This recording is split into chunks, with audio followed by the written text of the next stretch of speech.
ప్రాచీన మధ్యయుగ భారతీయ రాజులు అత్యంత అద్భుతమైన సూర్య దేవాలయాలు నిర్మించారు. అవి వాస్తుశిల్పంలో చాలా అందంగా ఉండేవి. ఆ కాలంలో అవి భారతదేశంలోని గొప్ప దేవాలయాలుగా నిలిచాయి. నేటికి పర్యాటకులను సూర్య దేవాలయాలు ఆకర్షిస్తాయి. ప్రస్తుతం కొన్ని సూర్య దేవాలయాలు శిథిలావస్థకు చేరుకున్నాయి. సూర్య దేవాలయాల నిర్మాణంలో కొన్ని ప్రత్యేకతలు ఉంటాయి. సూర్యుడు ఉదయించినప్పుడు మొదటి కిరణాలు ఎల్లప్పుడూ ఆలయంపై పడేలా నిర్మిస్తారు. భారతదేశ వారసత్వ ప్రదేశాలుగా సూర్య దేవాలయాలను యునెస్కో గుర్తించింది. భారత్లోని సూర్య దేవాలయాల్లో కోనార్క్ సూర్య మందిర్ అత్యంత ప్రసిద్ధి చెందిన దేవాలయం. భారతదేశంలో అద్భుతమైన, ప్రాచీనమైన మరికొన్ని ముఖ్య సూర్య దేవాలయాల గురించి ఇప్పుడు చూద్దాం. కశ్మీర్లోని మాతాండ్ సూర్య దేవాలయం గాంధార, గుప్తా, చైనీస్ నిర్మాణ శైలిలో నిర్మించబడ్డ ఈ ఆలయం ప్రస్తుతం శిథిలావస్థలో ఉన్నప్పటికీ చాలా ప్రాముఖ్యతను కలిగి ఉంది. కర్కోట రాజవంశ పాలకుడు లలితాదిత్య ముక్తాపిడ ఈ ఆలయాన్ని నిర్మించారు.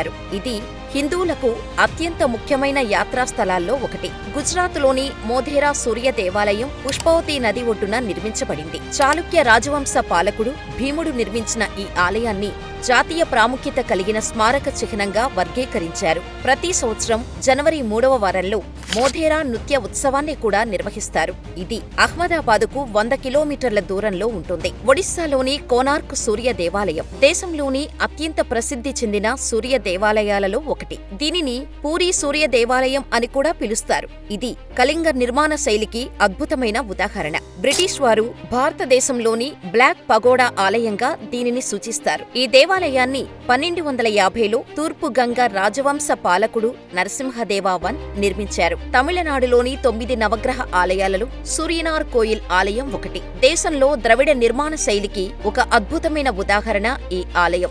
దీనిని చోళ రాజవంశ పాలకుడు కొలుత్తుంగ చోళాదేవ నిర్మించారు. తంజావూరు జిల్లాలో ఉన్న ఈ ఆలయంలో 5 అంతస్తుల రాజగోపురం, 9 గ్రహాలకు అంకితంగా 9 మందిరాలను చూడవచ్చు. ఉత్తరాఖండ్లోని ఆల్మోరాలో కతర్మల్ సూర్య దేవాలయం ఎంతో ప్రాచీనమైంది.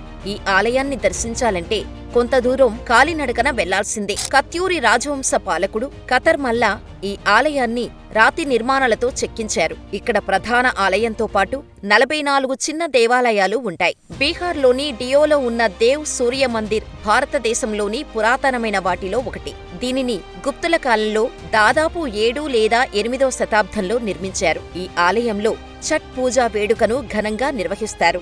ఆంధ్రప్రదేశ్లోని శ్రీకాకుళం జిల్లా అరసవల్లిలోని శ్రీ సూర్యనారాయణమూర్తి ఆలయం కళింగ నిర్మాణ శైలికి మరొక అద్భుతమైన ఉదాహరణ. తూర్పు గంగ రాజవంశ పాలకుడు దేవేంద్రవర్మ ఈ ఆలయాన్ని నిర్మించారు. ఈ ఆలయంలో అన్ని ప్రవేశ ద్వారాలు మూసివేసిన సంవత్సరానికి 2 సార్లు సూర్యకిరణాలు మూల విరాట్టును తాకుతాయి. ఇవే కాక మన దేశంలో ఏ వైపుకు వెళ్లినా ఎంతో ప్రాచీనమైన సొగసైన శిల్పాలతో ఆకర్షించబడే ఆలయాలు మనకు కనబడతాయి. ఇవి మతపరమైన నిర్మాణాలు మాత్రమే కాదు, చారిత్రాత్మక ప్రాచీన నిర్మాణాలకు చిహ్నాలు.